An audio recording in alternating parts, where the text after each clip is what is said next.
صباح الخير، ازيكم؟ يا رب تكونوا كلكم بخير وصحة وسعادة. الفيديو النهاردة ان شاء الله هيكون الروتين بتاعي في العناية ببشرتي.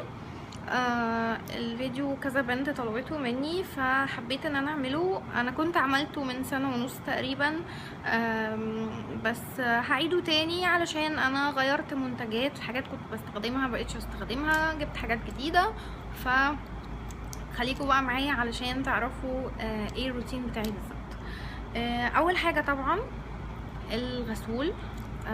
انا كنت بستخدم بايوديرما، دلوقتي بستخدم افان. هو جل خفيف كده مخصوص للبشره الدهنيه. لو حابين حاجه ارخص شويه بوندز ده كويس قوي، رغوه عامله زي الكريم كده وفي حبيبات صغيره قوي قوي قوي، هتحسيها على وشك حتى صغيره لدرجه ان هي مش باينه يعني. ده بحوالي 50 او 52 جنيه. ولو عايزين حاجة ارخص وكويسة برضو الساينوبار سعره 34 جنيه وبرضو من غير صابون، مفيهوش صابون. ياريت ما نحطش صابون على وشنا يعني. ده بالنسبة للغسول. بعد كده بستخدم مية ورد متخففة بمية وبرشها على وشي من بعيد شوية كده على وشي كله. بعد كده بستخدم الزيت بتاع لوريال ده. الزيت ده عبارة عن 8 زيوت في بعض، ممتاز، حلو جدا، ترطيبه حلو قوي. ممكن حتى تستغني عن الكريمات. القطارة دي انا باخد منها 3 أو 5 نقط بالكتير قوي. بوزعها على وشي كله. ممتاز ممتاز. انا كنت ضد فكرة ان انا احط زيت على وشي، بس بجد لما جربته لقيته حلو قوي. بعد كده كريم بتاع العين امان يورياج. الكريم ده حلو قوي، بيرطب كويس جدا. في هنا الكورة دي بتعمل سقعة كده تحت العين، فبتعمل ترطيب حلو قوي وانتعاش كده.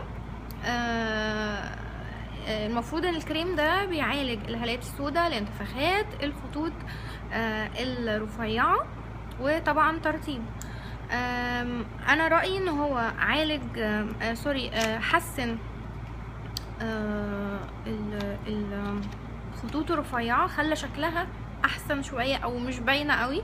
لكن انا مقتنعة زي ما بقول دايما مفيش حاجة بتضيع الخطوط خالص، هيحسن شكلها نتيجة ان هي اترطبت فبقى شكلها احسن يعني نتيجة الترطيب.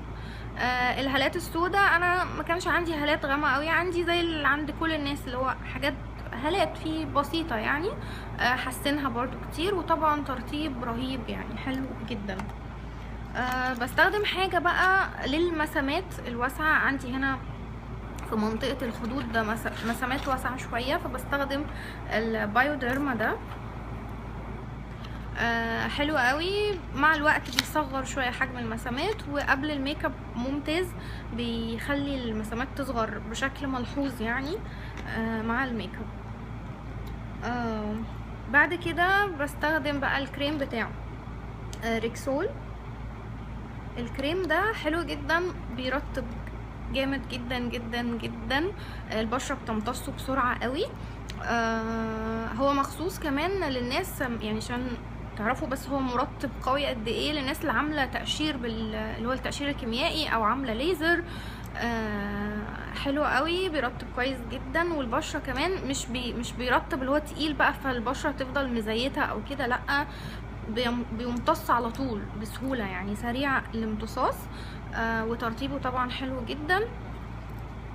ده كده بالنسبة وبحط كمان زبدة كاكاو على شفايفي. بستخدم لابيلو حاليا، لكن اي زبدة كاكاو يعني، انا مش حاسة ان هي فظيعة. اللابيلو يعني عادية، زيها زي اي زبدة كاكاو يعني. هي غالية، مش عارفة ب17 جنيه او حاجة كده، زيها تقريبا زي الاماندا واللونا، ما حسيتش بفرق فظيع يعني. بالنسبة بقى للروتين بتاع بالليل، لو حاطه ميك اب بشيله بالمزيل ميك اب بتاع بايوديرما، حلو قوي، بيشيل على طول. حتى لو حاجه ووتر بروف بيشيلها بسرعه. ونفس الحكايه غسول، ميه ورد، الزيت بتاع لوريال، كريم العين، كريم المسامات، واخر حاجة الكريم بتاع بالليل ريكسول بالريتينول وفيتامين سي. ريتينول ده اللي هو فيتامين اي، وفيتامين سي فيتامينات مفيدة طبعا للبشرة.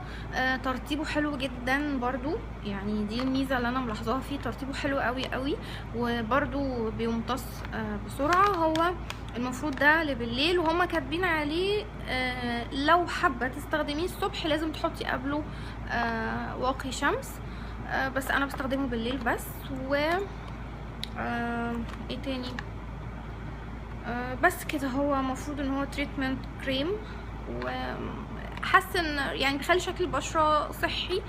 الخطوط ما عملش فيها حاجه، عشان انا مقتنعه الخطوط ما بتروحش، لما بتطلع ما بتروحش، يمكن شكلها يتحسن شويه نتيجه ان هي مترطبه.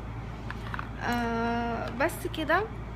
هو ده الروتين بتاعي. لو هعمل سكراب مرة في الاسبوع ده اذا عملت يعني، بستخدم زيت سمسم وسكر او اي زيت بقى. يعني لو ساعات بيبقى مش عندي زيت سمسم بستخدم اي زيت زيتون، زيت لوز، جوجوبا، اي حاجة بعمل بيها سكراب بيخلي شكل البشرة حلو قوي، خصوصا زيت السمسم حلو قوي قوي قوي، وبيدي لمعة كده حلوة للبشرة.